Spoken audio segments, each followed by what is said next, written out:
Students, कैसे हैं आप सब? उम्मीद करती हूँ आप लोग अच्छे होंगे। आज आपकी वर्कशीट नंबर 20 आई है, इसे अच्छे से लेबल कर लीजिए, डेट डाल दीजिए, क्लास, सब्जेक्ट, अपना नाम, अपने टीचर का नाम लिख लीजिए। चलिए पढ़ना शुरू करते हैं। Let's recall animals and their habitat place where they live. चलिए हम अपना एक बार रिवाइज करते हैं। क्या जानवर जहाँ रहते हैं, जानवर और उनके रहने की जगह। Match the following. चलिए मैचिंग करते हैं। एनिमल्स और हैबिटेट्स। लॉयल, लॉयल कहाँ रहता है जल्दी से बताइए? डैन में। स्पैरो, स्पैरो क्या होती है? चिड़िया। कहाँ रहती है? नेस्ट में। हॉर्स, हॉर्स क्या है? घोड़ा। कहाँ रहता है? स्टेबल में। स्पाइडर, स्पाइडर कहाँ रहती है? बकरी के जाले में, कॉबवेब में। इसके बाद अगर हम बात करें रैबिट की, तो रैबिट वैसे तो होल में रहता है ना, होल वाले छेद, लेकिन यहाँ पे इन्होंने बैड्यू लिया क्या है, यानी घास का मैदान, तो घास के मैदान में भी रह सकता है। ओके, मैच कर सकते हैं आसानी से, कोई बड़ी चीज़ नहीं है। आगे चलते हैं। अब यहाँ देखिए लिखा है सो नाउ, ज़रा बताइए व्हाट अबाउट घोस्ट। भूत के बारे में आपका क्या ख्याल है? क्या लगता है? Do you think they exist? क्या लगता है आपको, क्या वो सचमुच है इस दुनिया में? वेयर डू दे लिव, अगर है तो वो कहाँ रहते हैं? Let's find out in this poem the shed. चलिए हम लोग ये जो पोएम है ना द शेड, इसको पढ़ते हैं और जानने की कोशिश करते हैं क्या सचमुच भूत एग्जिस्ट करते हैं, क्या इस दुनिया में भूत है, और अगर है तो वो कहाँ रहते हैं। चलिए पढ़ते हैं। This poem opens with the description of the shade which is at the end of the speaker garden. ठीक है, यानी इस पोएम की जो स्टार्टिंग होती है, शुरुआत जो होती है, वो किससे होती है? डिस्क्रिप्शन ऑफ शेड से होती है ना, कि शेड कैसा था, क्या था, उससे इसकी शुरुआत होती है। और स्पीकर भी, स्पीकर जब इसका एंड होता है तो उसमें भी जो स्पीकर है वो कुछ ना कुछ गार्डन के बारे में ही बता रहा होता है, उसके ही गार्डन के ऊपर इसका एंड हो जाता है। चलिए पढ़ते हैं क्या लिखा है। There's a shed at the bottom of our garden, यानी हमारे गार्डन के नीचे एक शेड था। With a spider web hanging across the door, और डोर को क्रॉस करने के बाद वही आसपास जो है पूरी तरह से बकरे का जाल था। देखिए जब कोई चीज़ पुरानी होती है, लंबे समय तक वहाँ कोई आता जाता नहीं है, तो वहाँ क्या हो जाता है, वहाँ पे जाला लग जाता है बुरी तरह से, है ना। The hags are rustling and creaks in the world. When I am in bed, I lie and I listen. I will open the door one day. अब क्या है, वहाँ जाला लगा है, कूड़ा कबाड़ा ढेर है, तो क्या होता था कि जब हवा चलती थी या कुछ इस तरह से, तो उसमें से आवाज़ें आती थी।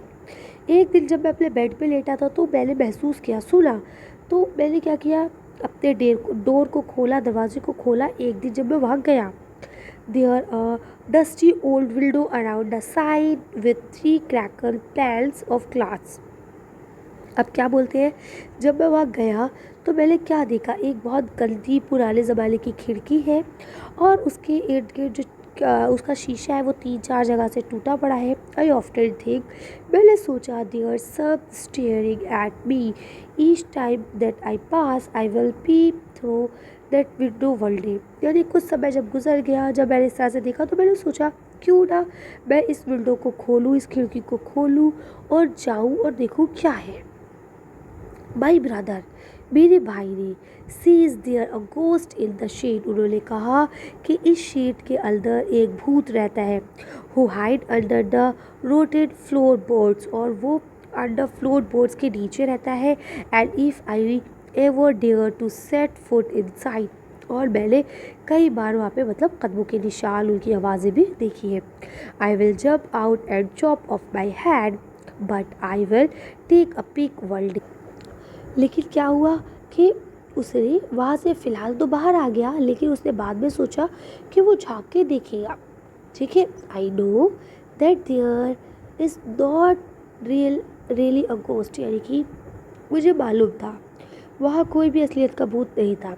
माई ब्रदर टेल्स लाई, मेरे भाई मुझसे झूठ बोल रहे थे, to keep the shed for this den, ठीक है, ताकि मैं उस शेड से दूर रहूँ। There is not anyone steering और मेकिंग स्ट्रेंज नॉइज, ताकि वहाँ जाके कोई भी किसी तरह का शोर ना कर सके। At the spider has been goal from his web since I don't know well I will go into that sheet world day soon but not just yet.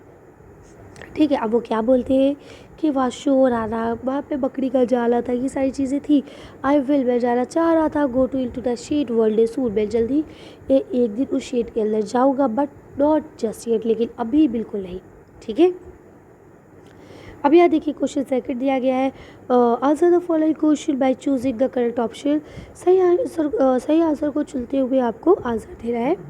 The shed is located, shed कहाँ था, तो क्या था, at the bottom of the garden, है ना। अगला क्या लिखा है, what does his brother tell him, उसके भाई ने उससे क्या कहा था, तो कहा था that there is a ghost in the shed, है ना, उस शेड के अंदर एक भूत है। आगे लिखा, but I will take a peek world day, लेकिन मुझे उसके अंदर झांकना था, देखना था। What quality does the point wish to highlight, यहाँ पे वो कौन सी क्वालिटी है जो हाईलाइट हो रही है। तो देखिए यहाँ पे इसकी दो क्वालिटीज़ है। नंबर वन तो ये है कि भाई वो ब्रेव है, बहादुर है, लेकिन यहाँ पे जो मेन क्वालिटी है वो यही है कि वो डाउटफुल था। वो मतलब उसे एक तरह से कन्फ्यूज़न थी, उसे शक था, शोभा था कि क्या सचमुच ऐसा है, इसीलिए वो उसके अंदर झांक के देखना चाह रहा था।